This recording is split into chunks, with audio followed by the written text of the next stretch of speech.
galing daw kay Jesus, binasa niyo yung libro, ang katungkulan ng Papa. Yan.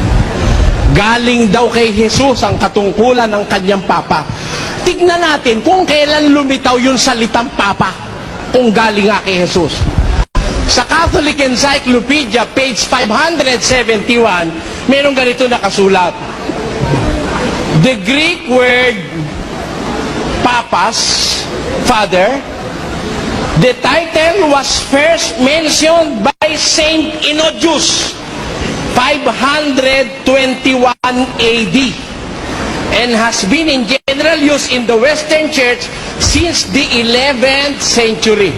Kailan unang ginamit yung salitang Papas o Papa? 521 AD. Kailan namatay ang Panginoong Jesus? 33 AD. 500 taon nang patay si Kristo nung lumitaw yung salitang Papa. Paano manggagaling kay Jesus yung pagkapapa ng Papa mo? Oh. Galing ba kay Jesus yung puno niya? Hindi. Ang katunayan, kung galing kay Jesus, hindi dapat magkaganon na dala-dalawa yung Papa yung nag-aaway. Ha? Oh, hindi mo naman siguro tatanggihan yan dahil nasa Catholic Encyclopedia yan. Kaya yung claim nila, sila raw ang galing sa mga apostol sa Jerusalem, dire-diretso raw, ha? Dire-diretso raw, in succession. Ang daming succession ng mga demonyo pala ang nag-succession. Paano natuloy ang totoo sa iyo? Samantalang may mga demonyo sumunod. Ha? Paano yun? Wala raw patid mula sa unang Papa, si Pedro raw. Daldal lang yun, wala sa Biblia yun. Mula raw sa unang Papa, dire-diretso, tuloy-tuloy. Hindi yung dire-diretso. Dahil maraming panahon sa Iglesia Katolika, mga Papa, mga gawain masasama, kagaya ni Papa Gregorio the Sixth o Alexander the Sixth, na kailan lang ay sinabi ng Catholic publication na isa sa pinaka-notorious, biro mo notorious, masahol pa sa sa mga gangster sa Tondo. Biro mo. Paano ngayon naging totoo ang iglesia na ang puno'y notorious? Si Kristo ba pwedeng palitan bilang puno? Pakinggan nyo kung pwedeng palitan si Kristo bilang puno. Basa sa 7 ng Ebreo, ganito ating mababasa. At sa katotohanan, sila'y marami sa bilang na naging mga saserdote, sapagkat dahil sa kamatayan ay napigil sila ng pagpapatuloy. Dadapwat siya, si Jesus, sapagkat namamalagi magpakailanman, may pagkasaserdote siyang di mapapalitan. May kapalit ba si Kristo?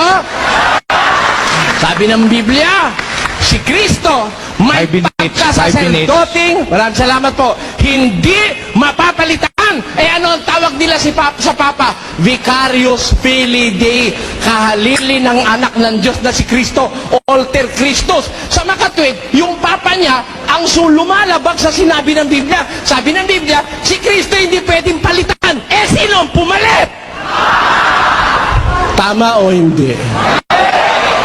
Mali, ba't mo papalitan si Kristo? Hindi naman nagpapapalit. Ano ka ba naman? Ha? Hindi pwedeng palitan yung ayaw papalit. Ha? Lalo na kung ayaw papalit si Kristo. Bibiro mo yung anak ng Diyos na dakilat makapangyarihan, papalitan mo. Pero ba pwedeng ipalit kay Kristo? Sabi ng Biblia, tandaan nyo ang talata, Ebreo 7:23, may pagkasaserdote siya na hindi mapapalitan. Kaya ang papalit sa kanya, Antikristo o kalaban ni Kristo. Sino po ang puno ng iglesyang nasa Biblia? Si Kristo. Sino ang puno ng iglesia ni Mr. Villas? Ang Papa. Kailan nag-umpisang lumitaw yung pangalang Papa? Noong 6th century AD. Wala na si Kristo sa lupa nung lumitaw yun. Kaya imbento lang nila yun eh. Ang sabi ni Kristo, 23:9 ng Mateo, pakinggan nyo ang ating mababasa mga kababayan. Basa. Ang sabi nito, at huwag ninyong tawaging inyong ama ang sino mang tao sa lupa, sapagkat iisa ang inyong ama, sa makatwid ba'y siya na nasa langit. Nasa inyong ama ng mga Kristiyano? Ama nasa langit. Sasabihin niya mamaya, ba't yung tatay mo tinatawag mong ama? Hindi naman pang relihiyon yun, ano? Ang tinutukoy ni Kristo, pang relihiyon. Bawal sa relihiyon. Gamitin mo, itawag mo sa ibang tao, yung ama, sapagkat iisa ang tatawagin nating ama, siya na nasa langit. At ang sabi sa Biblia, yung ama na yon ay yung amang makapangyarihan sa lahat. Hindi ho yun yung Papa sa Roma. Pero sila, yung Papa sa Roma, at kaya alam mo kung ano nangyayari tuloy?